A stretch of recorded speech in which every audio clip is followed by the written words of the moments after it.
Bismillahirrahmanirrahim. Assalamualaikum warahmatullahi wabarakatuh. Materi yang akan kami bahas yang pertama, pengertian penelitian pengembangan.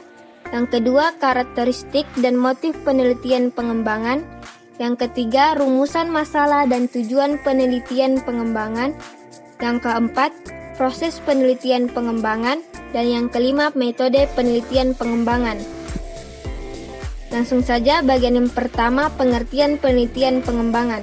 Menurut Gay tahun 1990, penelitian pengembangan adalah suatu usaha untuk mengembangkan suatu produk yang efektif untuk digunakan sekolah dan bukan untuk menguji teori.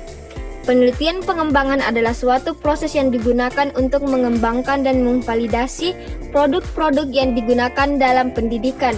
Produk yang dihasilkan antara lain bahan pelatihan untuk guru, materi belajar, media, soal, dan sistem pengolahan dan dalam pembelajaran.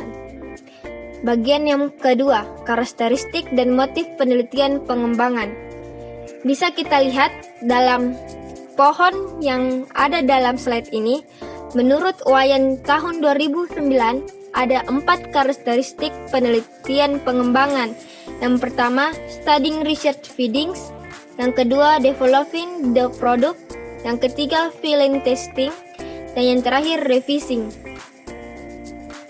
Kemudian, motif penelitian pengembangan seperti dikemukakan Acker tahun 1999, motif dasarnya bahwa penelitian kebanyakan dilakukan bersifat tradisional, seperti eksperimen, survei, dan analisis korelasi yang fokusnya pada analisis deskriptif yang tidak memberikan hasil yang berguna untuk desain dan pengembangan dalam pendidikan.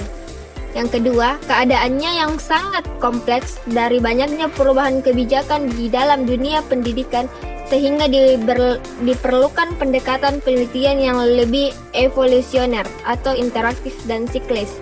Dan yang terakhir adalah penelitian bidang pendidikan secara umum. Kebanyakan mengarah pada reputasi yang ragu-ragu dikarenakan relevansi ketiadaan bukti. Materi selanjutnya yaitu pada bagian ketiga, rumusan masalah dan tujuan penelitian pengembangan. Pada rumusan masalah dan tujuan dalam penelitian pengembangan biasanya berisi 2 informasi, yaitu masalah yang akan dipecahkan dan spesifikasi pembelajaran, model, soal, atau perangkat yang akan dihasilkan untuk memecahkan masalah tersebut. Selama 2 aspek ini terkandung dalam sebuah rumusan masalah penelitian pengembangan, maka rumusan masalah tersebut sudah benar. Untuk tujuan penelitian pengembangan, menurut Acker 1999, tujuan penelitian pengembangan dibedakan berdasarkan pengembangan pada beberapa bagian. Yang pertama yaitu pada bagian kurikulum. Tujuan penelitian pengembangan pada bagian kurikulum yaitu menginformasikan proses pengambilan keputusan sepanjang pengembangan suatu produk atau program untuk meningkatkan suatu produk atau program menjadi berkembang dan kemampuan pengembangan untuk menciptakan berbagai hal dari jenis ini pada situasi ke depan. Yang kedua yaitu tujuan penelitian pengembangan pada bagian teknologi dan media. Tujuan penelitian pengembangan pada bagian ini adalah untuk meningkatkan proses rancangan instruksional, pengembangan, dan evaluasi yang didasarkan pada situasi pemecahan masalah spesifik yang lain atau prosedur pemeriksaan yang digeneralisasikan. Tujuan selanjutnya pada bagian pelajaran dan instruksi. Tujuan penelitian pengembangan pada bagian ini adalah untuk pengembangan dalam perencanaan lingkungan pembelajaran, perumusan kurikulum, dan penaksiran keberhasilan dari pengamatan dan pembelajaran, serta secara serempak mengusahakan untuk berperan untuk pemahaman fundamental ilmiah. Dan tujuan yang terakhir, yaitu pada bagian pendidikan guru dan didaktis, tujuannya adalah untuk memberikan kontribusi pembelajaran keprofesionalan pada guru dan atau menyempurnakan perubahan dalam suatu pengaturan spesifik pada bidang pendidikan.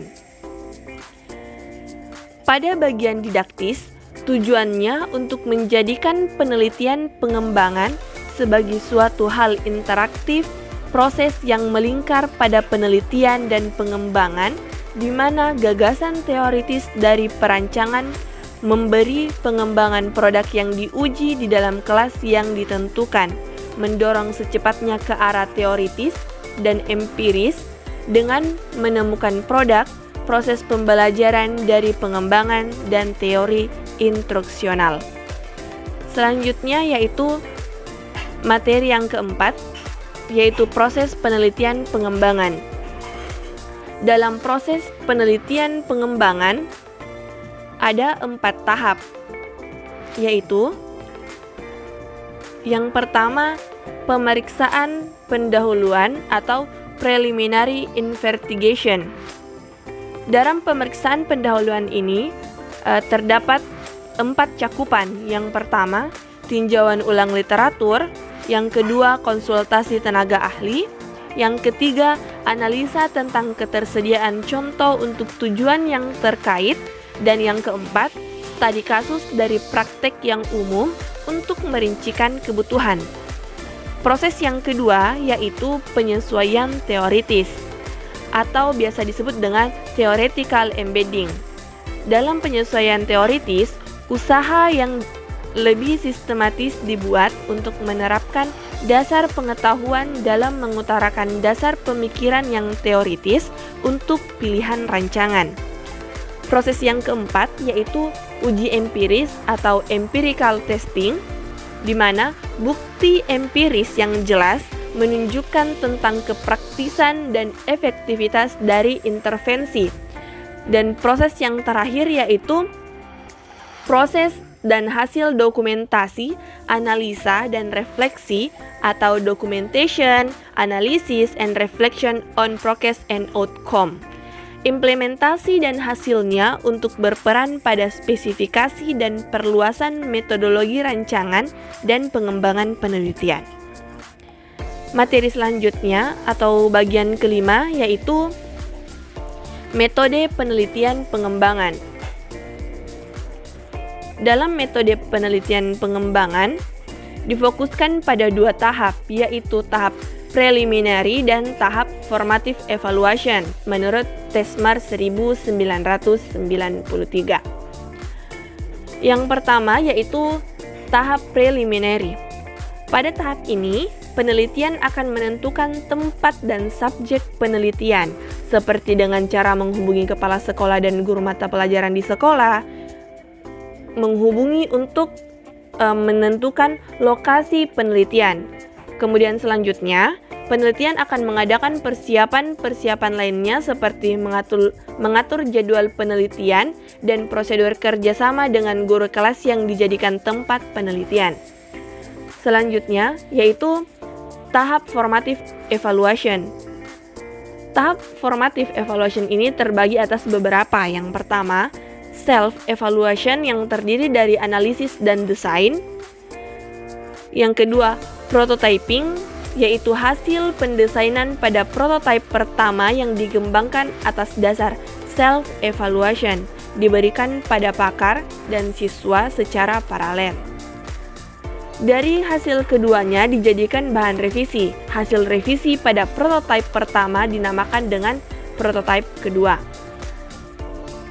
Kemudian prototipe ini terbagi atas beberapa lagi. Yang pertama yaitu expert review, yang kedua yaitu one-to-one, dan yang terakhir yaitu small group. Kemudian bagian ketiga yaitu field test, di mana sasaran-sasaran serta hasil uji coba pada prototipe kedua dijadikan dasar untuk merevisi desain prototipe kedua. Hasil revisi diuji cobakan ke subjek penelitian, dalam hal ini sebagai uji lapangan atau field test. Baiklah, demikian materi dari kelompok 11. Terima kasih atas perhatiannya. Wabillahi taufiq wal hidayah. Wassalamualaikum warahmatullahi wabarakatuh.